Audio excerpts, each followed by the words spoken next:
حلا ماشا والدب. من انا وصغير نفسي بهذا الاختراع.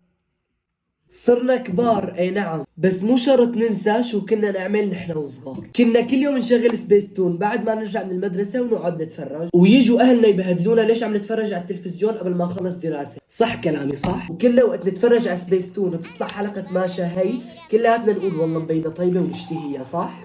اليوم قررت اعمل الوصفه بس شفت اخواتي الصغار عم يتفرجوا على سبيستون وكانوا عم يتفرجوا على الحلقه تبع ماشا وعم يقولوا مبينه كتير طيبه، فانا تذكرت حالي انا وصغير قلت لحالي ليش لما اسوي هالوصفه. ما بكفوا هدول رح احط كمان لازم نكتر معود كتير مثل ما عملت ماشا، ويلا هلا ناخذهم على النار ليغلوا. وهلا بعد ما غلوا بدنا نجيب شوفان حبه كامله وننزل بكيالين فوقهم حسب كميه المي اللي انتم حطيتوها.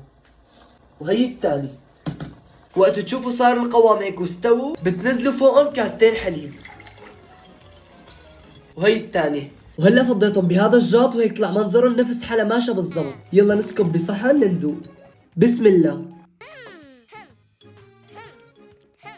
احكي الصراحة طيب، وخاصة الأولاد الصغار كتير حيحبوه لأنه نكهة الحليب والفريز ظاهرة فيه وطالعة كتير طيب، وحتى الكبار حيحبوه، يعني حلا جديد وبمكونات كتير سهلة وكتير طيب. فتابعوني وخلينا نكبر مع بعض أكتر وأكتر ونحقق أحلام الطفولة مع بعض.